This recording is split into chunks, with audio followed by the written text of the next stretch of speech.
स्तुति में तुम सम रहना रहना, निज समान सबको तुम देखना, निज समान सबको तुम देखना।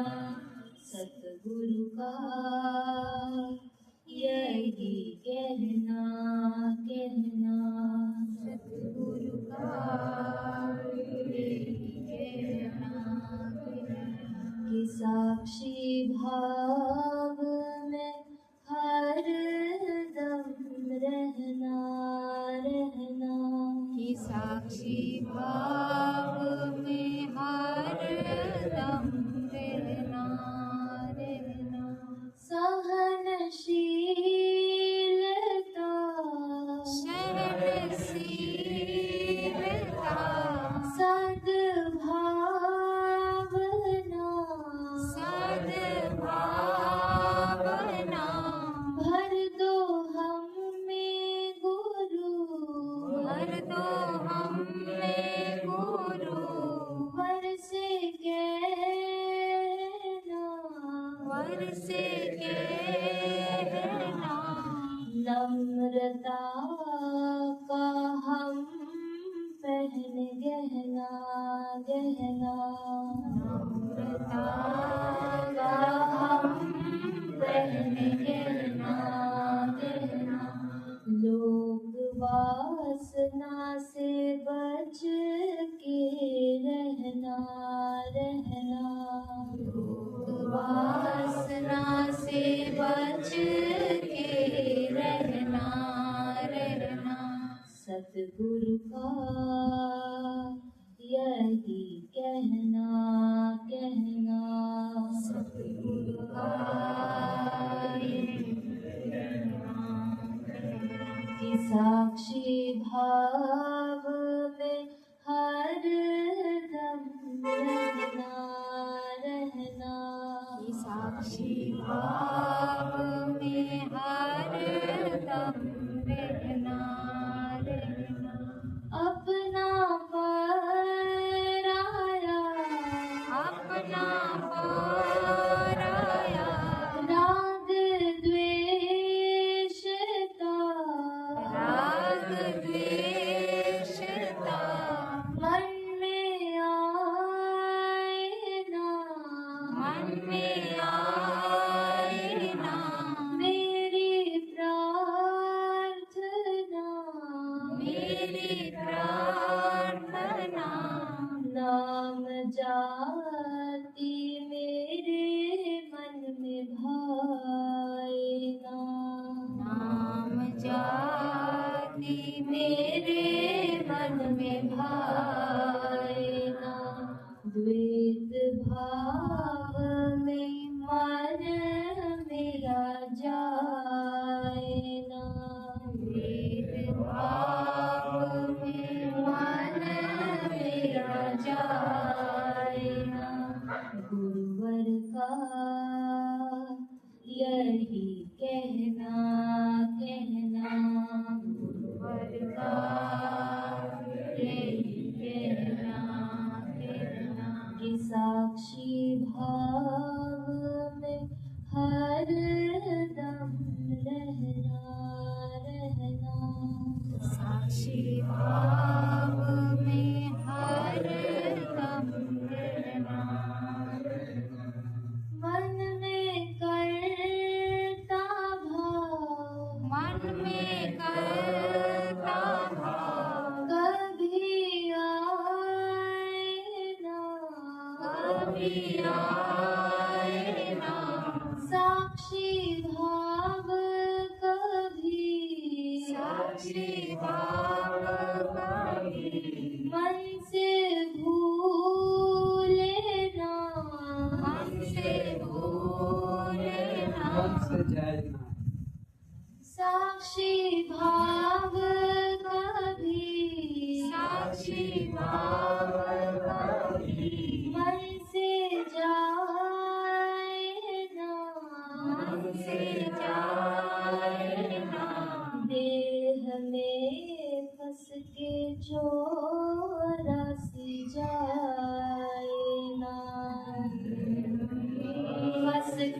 चौरासी जाए ना।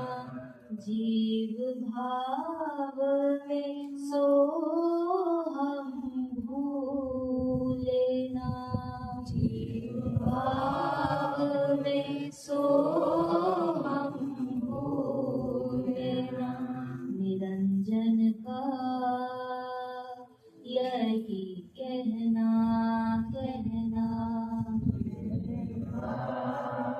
यही कहना कि साक्षी भाव में हर दम रहना कि साक्षी भाव में हर दम रहना सतगुरु का यही कहना सतगुरु का यही गुरुवर का यही कहना गुरुवर का यही निरंजन का यही कहना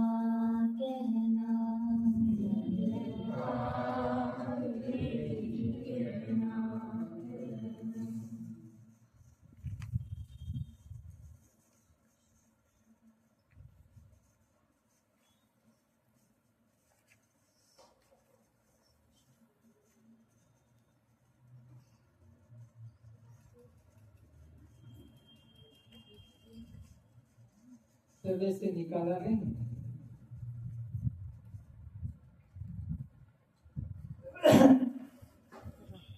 अष्टावक्र सद्गुरुदेव राजा जनक को शिष्य को उपदेश करते हैं। उसका अभी यहाँ स्वाध्याय किया जाएगा कि अष्टावक्र जी अपने शिष्य अनुभव को कैसे वो प्रकट करता है उसे सुनने के लिए इसने अभी तक मेरे वचनों को जो सुना है क्या पत्थर की तरह सुना है या कपड़े की तरह सुना है या लवण नमक की तरह सुना है। श्रोताओं के 3 भेद अष्टावक्र जी सुना रहे हैं। श्रोता पत्थर की तरह भी होते हैं, श्रोता कपड़े की तरह भी होते हैं और श्रोता नमक की तरह भी होते हैं। पत्थर की तरह वे श्रोता हैं जिनके बुद्धि में कुछ भी नहीं आता है, समझ ही नहीं आता है गुरुदेव क्या समझा रहे हैं, क्या शिक्षा दे रहे हैं, मुझे क्या करना चाहिए, मुझे क्या नहीं करना चाहिए, ये बात ही नहीं उसको समझ में आती है। मूर्खता अज्ञानता में ही वह अपना समय नष्ट करता है। ये पत्थर की तरह है। पत्थर पानी में भीगा रहे 1000 साल भी पत्थर पानी में रहेगा, पत्थर में पानी प्रवेश ही नहीं करेगा। तो कितना भी गुरु उपदेश करे वो गुरु की बात को मानेगा नहीं, अपनी मूर्खता पे चलेगा। मैं ये नहीं कर सकता, मैं यह नहीं कर सकती, मेरे से ये नहीं हो सकता। इस तरह से सब पाप कर्म करने में समर्थ है लेकिन गुरु के वचन को स्वीकार नहीं करता। मेरे से ये नहीं होगा, ये पत्थर है। दूसरे श्रोता वे हैं जो कपड़े की तरह हैं। कपड़े को पानी में डालो वो पूरा भीग जाएगा, उसके रोम रोम में पानी प्रवेश कर जाएगा। ये पत्थर की से अच्छा है, पत्थर में तो पानी घुसता ही नहीं है कि वो क्या सुना रहे हैं गुरुदेव और मुझे क्या समझना चाहिए। पत्थर को तो कुछ बोध नहीं। तो कपड़े को पानी में डालो तो कुछ देर में वो पूरा भीग जाएगा, लेकिन बाहर निकाल कर टांग दो, कपड़े को पानी से निकाल कर रख दो तो सूख जाएगा, कुछ अंदर रहेगा ही नहीं। तो सत्संग में तो गर्दन हिला लेगा, झूम झूम के ताली बजाकर अपनी समर्थता दिखाएगा, लेकिन सत्संग से निकला, चप्पल जूता पहना, गाड़ी में बैठा, बस क्या सुना उसे कुछ याद ही नहीं है, कुछ समझ ही नहीं है। आज क्या समझाया, ये पानी की तरह इसका भी कल्याण नहीं होगा, पत्थर का तो होगा ही नहीं, और इसका तो अपना संस्कार थोड़ा पड़ा, उतनी देर का आनंद लिया, उसके बाद में वो भी सूख गया। तीसरा श्रोता है वो नमक की तरह है, वो मिश्री की तरह है, वो शक्कर की तरह है, वो गुड़ की तरह है। शक्कर को, गुड़ को, मिश्री को, नमक को पानी में डालो वो पानी में ही मिल जाएगा, अपना अलग से अस्तित्व सत्ता नहीं रखता, पानी में जाकर पानी रूप हो जाता है। गुरु के वचन में अपने जीवन को ढाल देता है, अपनी अलग से बुद्धि नहीं रखता है कि नहीं मैं तो यही करूँगा, यही करूँगी, यह मैं नहीं करूँगा, यह मुझसे नहीं होगा। तो गुरु के साथ शक्कर की तरह, मिश्री की तरह, गुड़ की तरह, नमक की तरह जो मिल जाता है वो कल्याण को पाता है, उसके मुक्ति में संदेह नहीं रहता है, क्योंकि जिस गुरु के पास गया उस गुरु के उपदेश में अपने को मिला लिया, जोड़ लिया। नदी सागर में गई, अलग अस्तित्व नहीं रखेगी कि मैं गंगा हूँ, मैं यमुना हूँ, मैं नर्मदा हूँ, कावेरी हूँ, सतलज हूँ, त्रिवेणी हूँ, कुछ नहीं। नदी सागर में गई, सागर से एक हो जाती है, मिल जाती है, फिर वो नदी नदी नहीं रहती, वो सागर हो जाती है।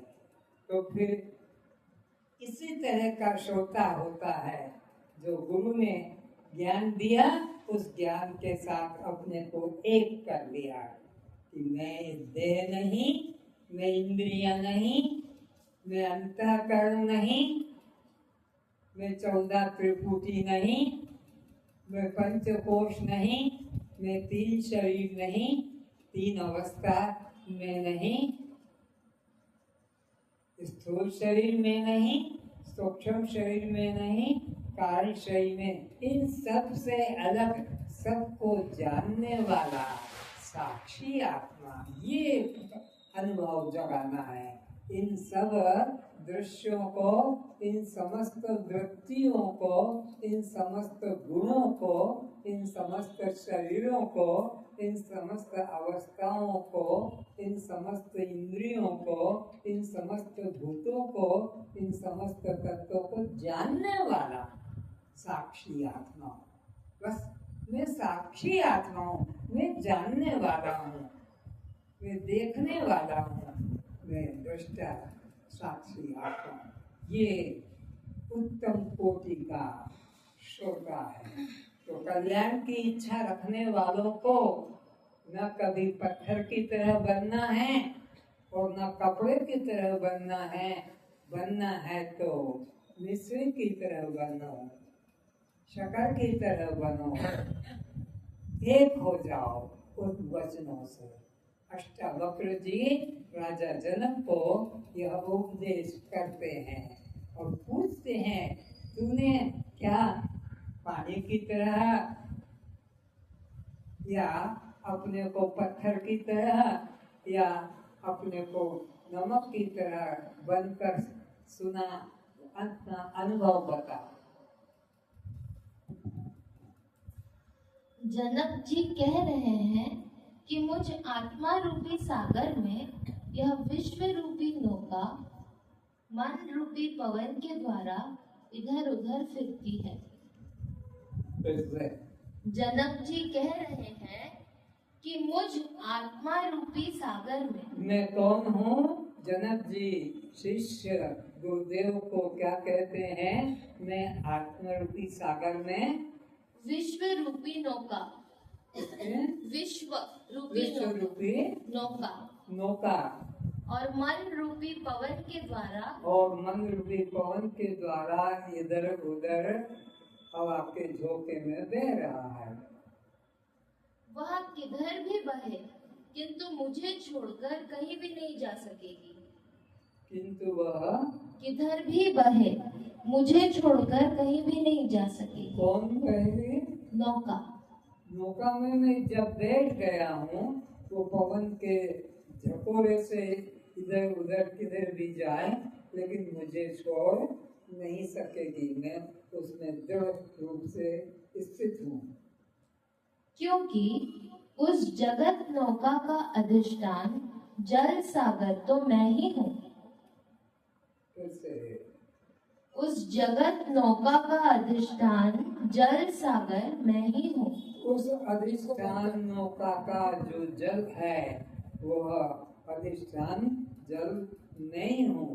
तो जल को छोड़कर नौका कहीं इधर उधर नहीं जा सकती, क्योंकि मैं उसका अधिष्ठान आत्मा हूँ। इसलिए मैं निश्चित हूँ। इसका इधर उधर जाना मुझे क्षुब्ध नहीं कर सकेगा। तो मन का अब कहीं भी जाता है, इधर जाए उधर जाए, वो मेरे को अपने लक्ष्य से अलग नहीं कर सकता है। तो मन में अंतःकरण की वृत्ति है, कभी चंचल, कभी शांत, कभी सुखी, कभी दुखी, कभी पापी, कभी पुण्यात्मा, कभी बद्ध, कभी मुक्त। वो करता रहे, उसका स्वभाव है चंचलता, लेकिन मेरा स्वभाव अचल अधिष्ठान आत्मा है। मेरे स्वभाव में किसी प्रकार का वो परिवर्तन नहीं कर सकता है मन।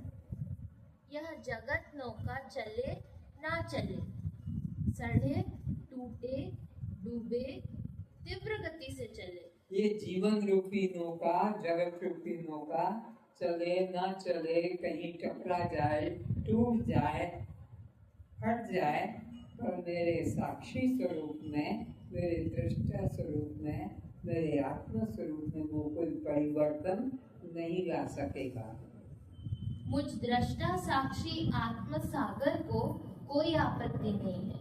इसलिए मुझ दृष्टा साक्षी आत्मा को मन के चंचल होने से कोई आपत्ति, मन के अशांत होने से आपत्ति नहीं, मन के विकारी होने से मुझे कोई आपत्ति नहीं, क्योंकि मैं अपने स्वभाव में अचल दृढ़ स्थित हूँ।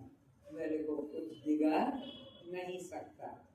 जनक जी कहते हैं, हे गुरुदेव, मैं ना तो विश्व में परिभ्रमण करता हूँ, न विश्व की परिक्रमा करता हूँ। मैं अचल हूँ, जैसे सूर्य सुबह कहीं से आता नहीं और संध्या को कहीं जाता नहीं।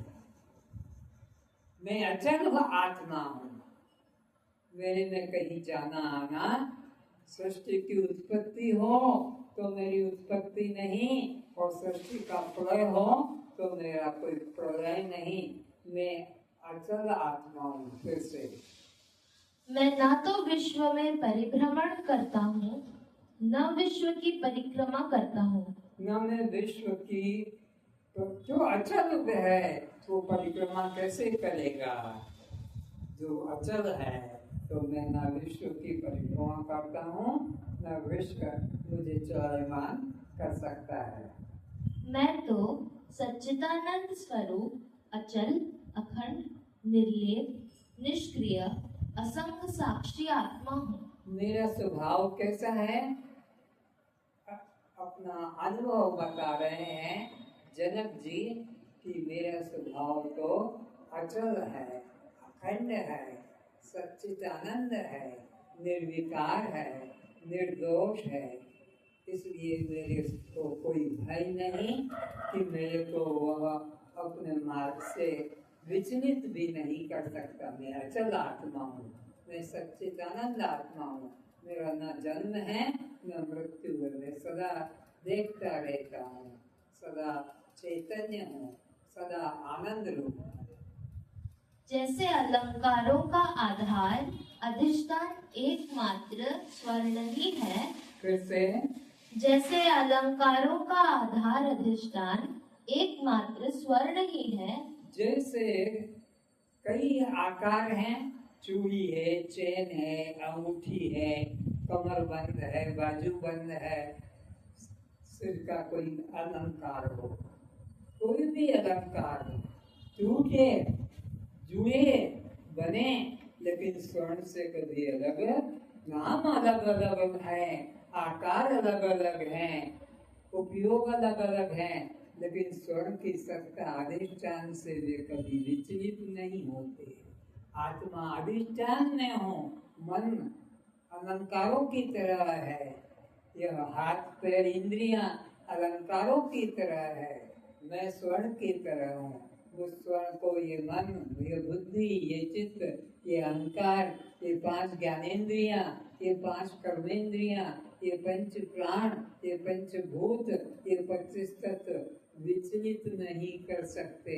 अधिष्ठान आत्मा को कभी विचलित नहीं कर सकते।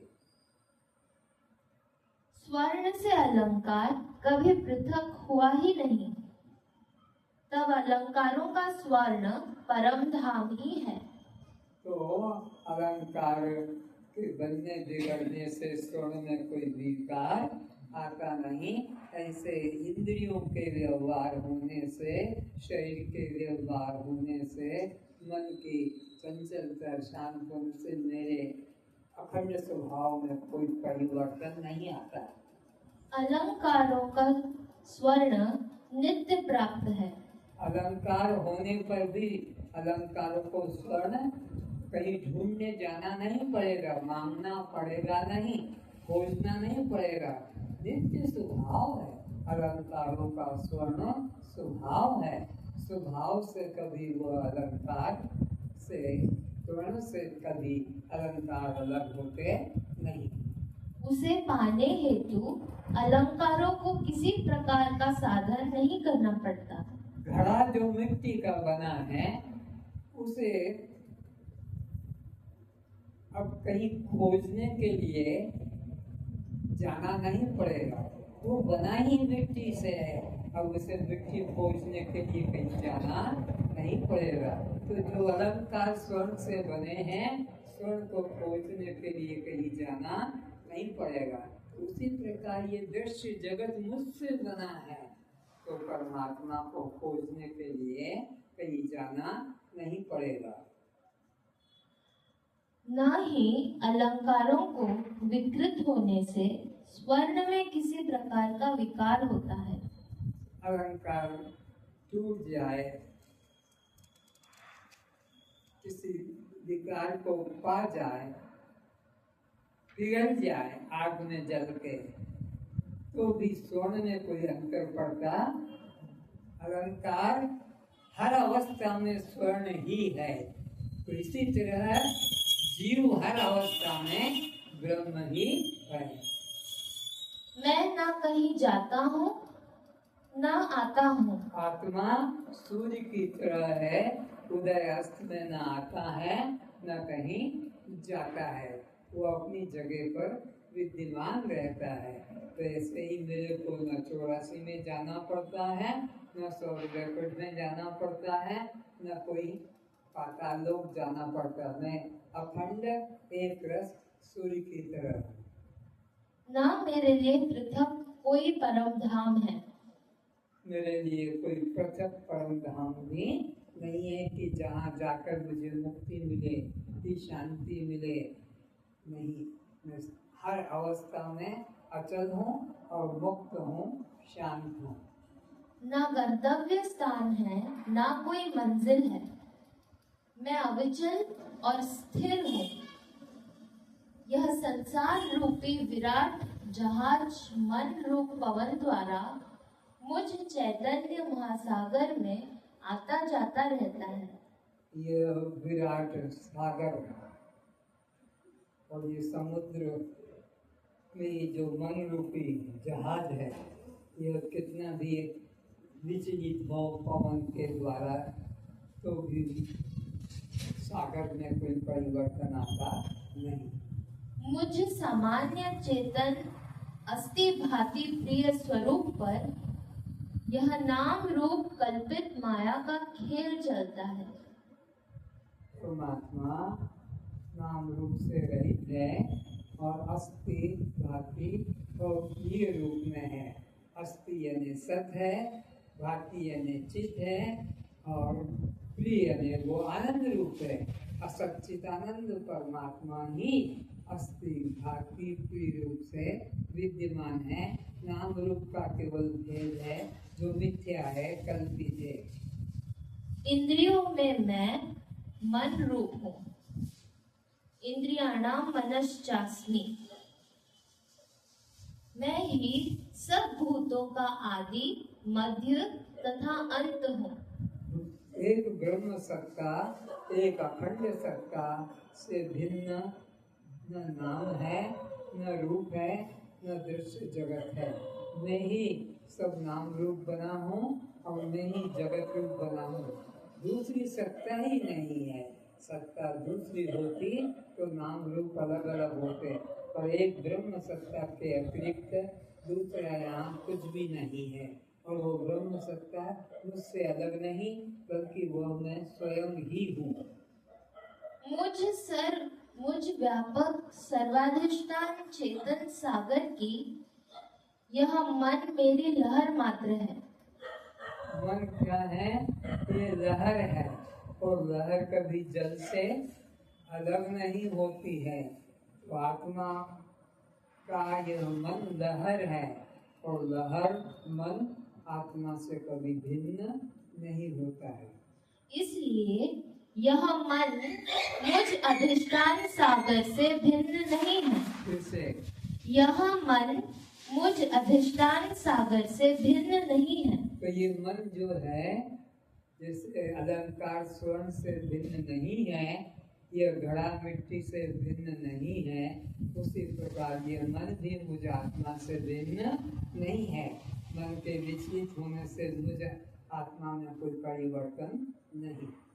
जब मैं ही सर्व हूँ, तब मन लहर का चलना भी मुझ चेतन सागर को छोड़ कहीं जा भी कैसे सकती है? फिर से जब मैं ही सर्व हूँ, लहर जल को छोड़कर कहीं जा सकती है? कभी नहीं जा सकती है।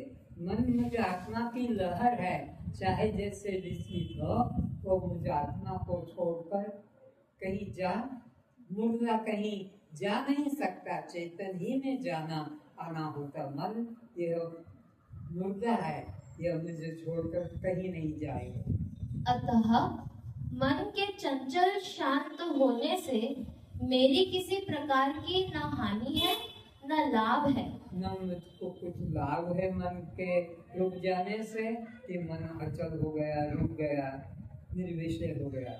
और मन विकारी हो जाए, चंचल हो जाए तो मेरी कोई हानि मन के स्थिर होने से लाभ नहीं और मन के चंचल होने से मुझे कोई हानि नहीं। तो मन का दृष्टा है, दृष्टा को दृश्य कभी हटा नहीं सकता, दृष्टा को दृश्य विकारी नहीं कर सकता। दृष्टा से दृश्य सदा न्यारा होता है।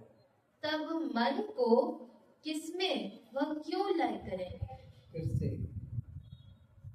अतः मन के चंचल शांत होने से मेरी किसी भी प्रकार की न हानि है न लाभ है। तब मन को किसमें वह क्यों लय करे? फिर मन को किसमें और क्यों लय करे? वो जब मुझे न दुख देता है न मेरा सुख को छीनता है। जहाँ मन ही नहीं, एकमात्र अद्वैत सत्ता ही है। तो यहाँ मन नाम की द्वैत कोई वस्तु नहीं, मैं एकमात्र मुझ अद्वैत आत्मा के अतिरिक्त मन नाम की कोई द्वैत सत्ता, मैं अद्वैत आत्मा ही सत्य हूँ। मुझ अनंत शांत सागर में काम, क्रोध, लोभ, मोह, अहंकार, प्रेम, घृणा, निर्दयता, हिंसा, चाहे जैसी वृत्ति रूप लहर उठे, फिर से मुझ अनंत शांत सागर में मैं कैसा हूँ, मेरा स्वभाव कैसा है, आत्मा का अनंत और शांत है, सागर विराट इस तरह से है। और ये लहरें काम, क्रोध, लोभ, मोह, राग, द्वेष, ये सब लहरें हैं। तो लहरें जल का कुछ भी बिगाड़ नहीं कर सकती। इसी प्रकार ये अंतःकरण, ये इंद्रियां, ये वृत्तियां जो मेरे आत्म स्वरूप में कोई विकार नहीं ला सकती। मुझ में चाहे विलीन हो या पुनः उत्थान हो, चाहे मन लीन हो जाए मेरे स्वरूप में, जैसे गहरी नींद में, जागृत में मन है, स्वप्न में मन है, गहरी नींद में मन लीन हो गया तो उससे कुछ लाभ नहीं। और जागृत में मन चंचल हो गया, स्वप्न में चंचल हो गया तो उससे भी मेरे साक्षी स्वरूप में कोई हानि नहीं। मैं मन के होने से न दुखी होता हूँ या चंचल हो रहा हूँ, न मन के लीन होने से मेरे को कोई सुख मिलता है। लेकिन उनकी क्रियाओं के द्वारा मुझ साक्षी चैतन्य महासागर को कोई अशांत, परेशान, विरक्त नहीं कर सकते। मुझे आनंद सागर आत्मा को मन के लहरों से, चंचलता से कोई न सुख पहुंचा सकता है, न दुख पहुंचा सकता है, न मुझे कोई अशांत कर सकता है। लहरें सागर से अलग नहीं, ऐसे ही ये मन लहर है, मुझ आत्मा से अलग नहीं। सागर की तरंगे कभी शांत नहीं होते। इसी प्रकार मन की वृत्तियां बेहोशी, गहरी नींद, सुषुप्ति व समाधि के अलावा शांत नहीं होती। लेकिन उससे कोई आत्मा में प्रभाव नहीं पड़ता। लहरों के द्वारा समुद्र की व्यापकता में, विराटता में कोई फर्क नहीं पड़ता। लहरें चाहे जितनी लंबी हो, चाहे जितनी ऊंची हो, ये वह लीन हो जाए। सागर जो का त्यों अपनी महिमा में विद्यमान है। मन रूपी लहर चाहे स्वर्ग की कल्पना करे कि नरक की करे, कि वो ध्यान की कल्पना करे, कि वो ही उसका सुख दुख भोगता है, किंतु मुझ साक्षी आत्मा में मन की चंचलता कोई विक्षेप नहीं कर सकती। मन को शांत करने की जरूरत भी नहीं है। शांत करने से तो अशांति ही बढ़ेगी। फिर से मन को शांत करने की जरूरत भी नहीं है। मन के लिए दुखी होने की जरूरत ही नहीं है। मन नाम की कोई सत्ता ही नहीं है। तो मन के चंचलता से तुम्हें कुछ असर होने वाला नहीं, कि मन के शांत होने से कुछ तुमको मिलने वाला। मन की मैं क्यों चिंता करूं? जब मन ही नहीं तो मन की चिंता करना भी यह अज्ञानता है। मन होता तब तो बात थी। गहरी नींद में देखते हैं कि वहाँ मन ही नहीं है। अगर होता तो गहरी नींद में भी मन रहता, तो वो कल्पना मात्र है।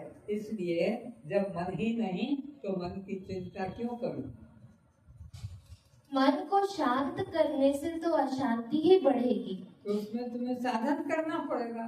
मन को शांत करना है तो प्राण को देखो, प्राण को रोको, अंदर चलाओ, बाहर लगाओ, आंखों को बंद करो, त्राटक करो, तुम्हें और अशांति बढ़ेगी। मन को, सत्ता को ही मन से निकाल दो। जब मन ही नहीं है तो मन को शांत करने की मुझे चंचलता क्यों करना पड़ेगा? हाँ, लेकिन मन का साक्षी बनकर उनसे हम अप्रभावित बने रह सकेंगे। एक विधि बताई गुरुदेव ने कि मन से हम अलग रहकर उसके बस साक्षी बने रहें। मन को रहने दो, मन को चंचल होने दो, उसको रोकने की चेष्टा मत करो, बल्कि उसके साक्षी बनकर उससे अलग रहो फिर से। हाँ, मन का साक्षी बनकर उनसे हम अप्रभावित बने रह सकेंगे। तो मन अगर साक्षी मन के हम साक्षी बन गए, उससे अप्रभावित रहे, वो मन हमारे पे कुछ भी प्रभाव नहीं डाल सकेगा। यदि मन में क्रोध की वासना रूपी तरंग उठती है तो उठने दो, उन्हें रोको मत। फिर से यदि मन में क्रोध की वासना रूपी तरंग उठती है तो उठने दो। क्रोध भी आए, काम भी आए, लोभ भी आए, मोह भी हो, चंचल भी हो, शांत भी हो, तो कौन? मन होगा। कौन होगा? मन होगा। और मैं मन का साक्षी हूँ, तो साक्षी को कभी साक्ष्य पदार्थ प्रभावित नहीं कर सकता। दृष्टा को कभी दृश्य दुख नहीं पहुंचा सकता। होने दो, मरने दो, चिल्लाने दो, भगने दो, मैं तो उसका साक्षी हूँ, वो मेरे को विचलित नहीं कर सकता। उन्हें रोको मत, तोड़ो मत, कहीं भी जोड़ो मत। उनकी हलचल में स्वतंत्रता में बाधा ना पहुंचाओ, उनके साक्षी हो जाओ। बस उनके धर्मों में तुम मत जुड़ो। जो भी धर्म हो, जैसा भी धर्म हो, काम, क्रोध, लोभ, मोह, मद, मत्सर, राग, द्वेष, तुम उसके बस साक्षी रहो और देखते रहो कि यह हो रहा है, यह शांत हो रहा है, यह अशांत हो रहा है, ये चंचल है, ये सुखी, ये दुखी। कौन? मन। मैं तो उसका साक्षी हूँ। साक्षी होना ही तरंगों को शांत करना है। साक्षी होना ही यह मन को शांत करना है। रोकने की नहीं, बल्कि उन्हें देखने की कला सीखो। क्या करो? रोकने की नहीं, बल्कि उन्हें देखने की कला सीखो। क्या सीखना है हमको? मन को रोकना नहीं, बल्कि देखने की कला सीखना है। हम दृष्टा हैं, मन को रोकने की चेष्टा मत करो, बस देखने की अभ्यास बनाओ कि मैं देख रहा हूँ जो हो रहा है, जैसा हो रहा है। रोकते रोकते तो युगों बीत गए। अरे इस मन को रोकते रोकते तो युग युग बीत गए। राम क्यों आए? कृष्ण क्यों आए? इसके पहले से तुम तो राम तो बाद में आए, उम्र में तुमसे छोटे हैं। कृष्ण भी बाद में आए, उम्र में तुमसे छोटे हैं। तुम राम कृष्ण के भी पहले, इसीलिए उसको अनादि कहा। अनादि का मतलब है जिसका कभी प्रारंभ हुआ ही नहीं, जो सदा सदा सदा सदा से। सूर्य का उदय अस्त कौन सी तारीख से हुआ? सूर्य का उदय अस्त अनादि है। सृष्टि का उदय अस्त कौन सी तारीख से हुआ? अनादि से है। अवतार कब से हुए? अरे अनादि से है। रामकृष्ण बीच में आए, बहुत छोटे हैं उम्र में। सृष्टि अनादि से है, अनादि से अवतार हो रहे हैं और उत्पत्ति लय हुआ है। तुम देखने का अभ्यास करो। रोकते रोकते तो युगों बीत गए। रोकना तुम्हारे हाथ होता तो आज तक रोक लेते। अरे राम रोक पाते तो कृष्ण को जन्म क्यों लेना पड़ा? जन्म कृष्ण का ये सिद्ध करता है कि उसके पहले के लोग पापी, क्रोधी, दुष्ट, दुखी थे। राम उपदेश करके चले गए, कुछ बिगड़े कुछ सुधरे, लेकिन फिर सब बिगड़ गए। यदा यदा हि धर्मस्य ग्लानिर् भवति भारत अभ्युत्थानम् अधर्मस्य तदात्मानं सदात्मानं परित्राणाय साधूनां विनाशाय च दुष्कृतां धर्म संस्थापनार्थाय संभवामि युगे युगे। युग युग में आते हैं धर्म की स्थापना करने के लिए और पापियों का नाश करने के लिए। तो युग युग में धर्म संस्थापनार्थ संभावनी युगे युगे, एक से काम बन जाता, पाप नष्ट हो जाता, धर्म अपना उन्नति पे आ जाता, तो दूसरी बात क्यों लेना पड़ता। लेकिन ये नहीं, अनादि काल से यह चल रहा है अवतार। तुम वो हो जो रामकृष्ण के पहले, जो अवतारों के पहले, जो गुरुओं के पहले। मुझ में करुणा या क्रोध कोई भी तरंग उठे, मेरी कोई हानि नहीं कि प्रगति नहीं। चाहे मेरे में क्रोध हो कि चाहे मेरे में मन में काम हो, मेरे स्वरूप में कोई प्रकार की विघ्न वे नहीं पहुंचा सकते। मन में काम हो, क्रोध हो, लोभ मोह हो, जो भी मन में हो, लेकिन वो मेरे दृष्टा स्वभाव में कोई परिवर्तन नहीं ला सकते। मुझे कोई क्रोधी दुर्वासा कहे कि प्रेमी कृष्ण कहे, कोई सन्यासी कहे या ब्रह्मचारी कहे, फिर से मुझे कोई क्रोधी दुर्वासा कहे, चाहे वो कोई मुझे क्रोधी कह दे और दुर्वासा भी कह दे या कोई कामी कह दे, मुझे कुछ उसका असर नहीं। कोई प्रेमी कृष्ण कहे, कोई सन्यासी कहे या ब्रह्मचारी कहे, कोई कुछ भी कहे मुझे, लेकिन मैं उससे विचलित नहीं होता। मेरे साक्षी स्वरूप में किसी प्रकार का भी अंतर नहीं पड़ता है। मेरा साक्षी स्वरूप जो का त्यों बना रहता है, उसमें कोई अंतर नहीं पड़ता। ना उद्वेग, ना घृणा, ना द्वेष, ना ग्लानि होती है। मेरे स्वरूप में इस मन रूपी पवन के द्वारा जीवन रूपी नौका चाहे जिधर बहे, मन रूपी पवन के द्वारा यह संसार में जीवन रूपी नौका जिधर भी बहे, लेकिन मेरे को कोई हानि नहीं पहुंचा सकती। माल को भरकर बहे, मुझ अपरिवर्तनशील अचल स्वरूप आत्मा में कोई परिवर्तन नहीं है। क्रोध को हटाने से शांति प्रकट नहीं होती है, बल्कि अशांति बढ़ जाती है। पर क्रोध को देखो तो मन शांत हो जाएगा। ऊपर से क्रोध को दबा भी लिया तो भीतर मालवा पड़ा रहता है। ऊपर से तुम श्वास के द्वारा कि कोई जप के द्वारा मन को रोक भी दिया, पर अंदर से तो वही अवस्था बनी रहती, वो बिगड़ती ही है, सुधरती नहीं। सड़ता ही रहता है, कैंसर बन फैलता रहता है, कभी ना कभी भयंकर रूप लेकर वह फूट ही निकलेगा। काम वासना को भी लोगों ने गलत समझ रखा है। ब्रह्मचर्य काम वासना का हल नहीं है। काम वासना की बात का ब्रह्मचर्य से कोई संबंध नहीं है।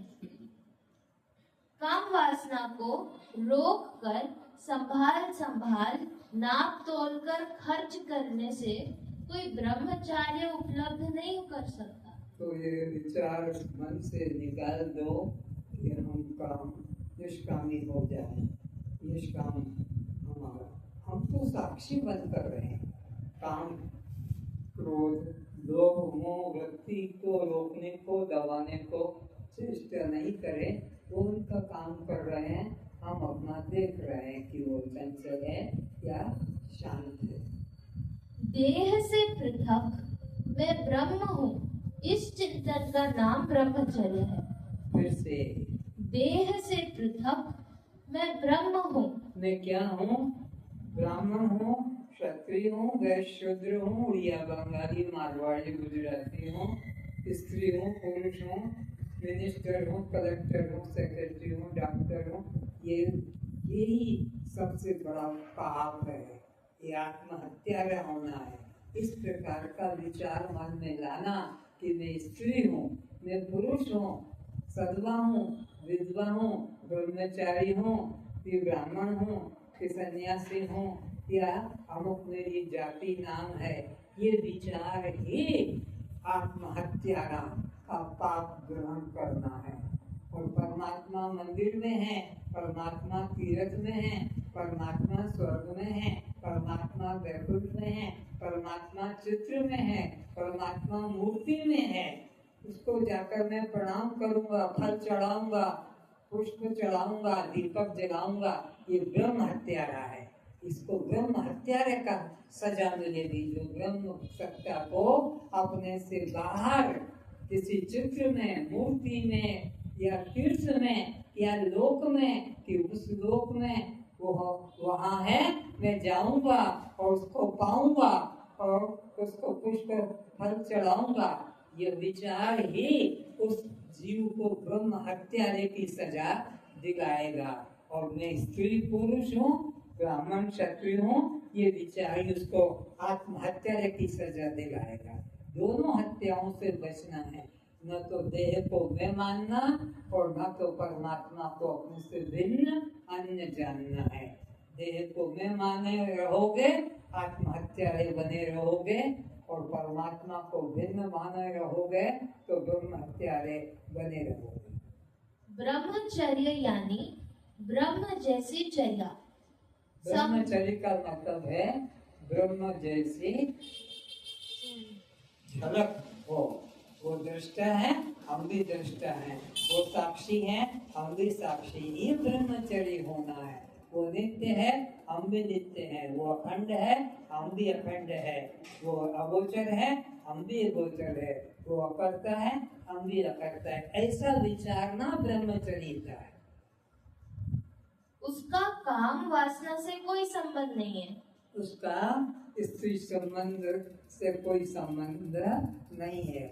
अपने अंदर ब्रह्मचर्यता का अनुभव करना ही ब्रह्मचर्य। कोई जान लेता है कि मैं ब्रह्म हूँ, तो उसकी चर्या में ब्रह्म उतर आता है। अपने अंदर कोई ऐसा निश्चय करे क्या कि मैं ब्रह्म हूँ, तो उसने ब्रह्मता का जो चमक है वो निखरती है। लेकिन साधु महात्माओं ने इस पवित्र नाम को बहुत बुरी तरह भ्रष्ट किया है।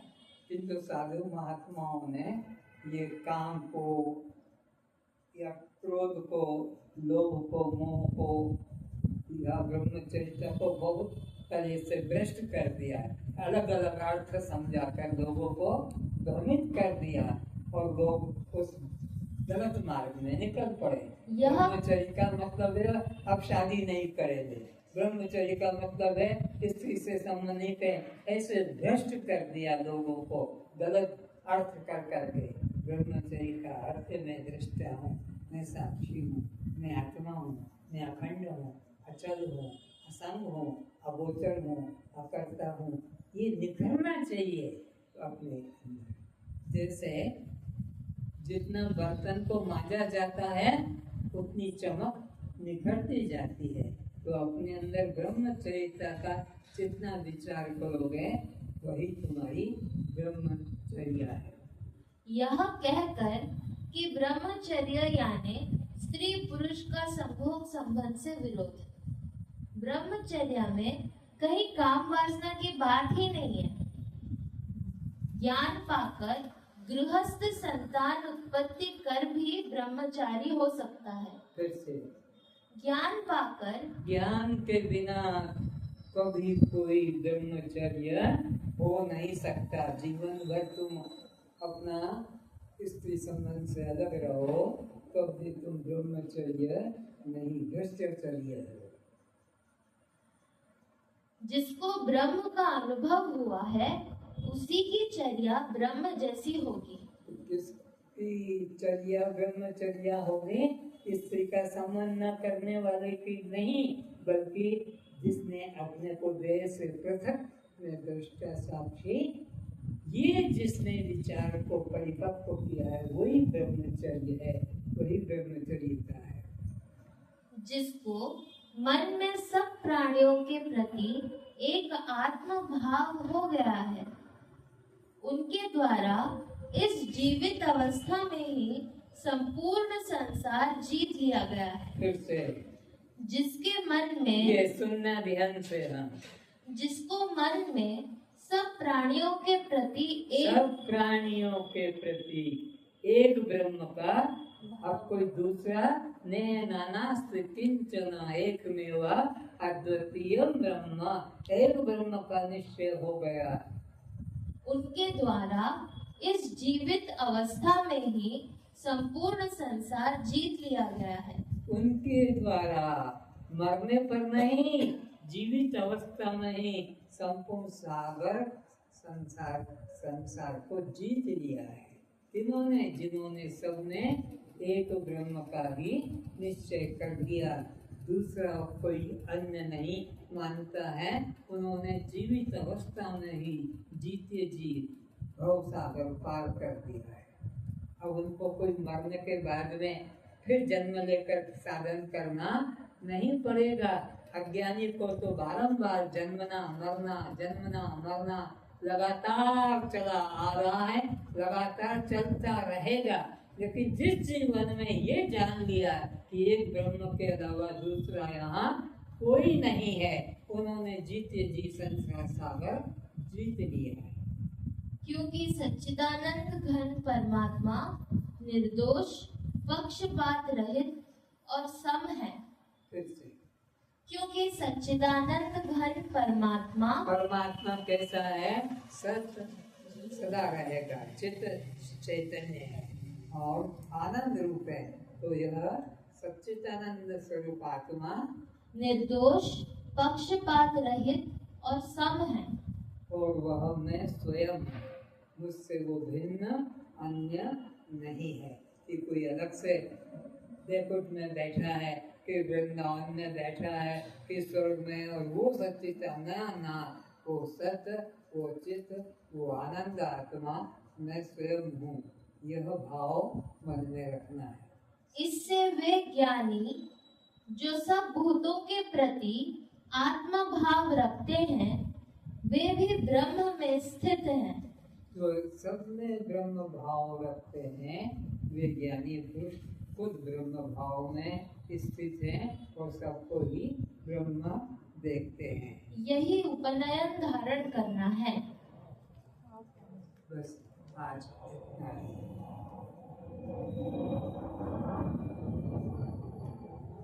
एक भजन बोलो।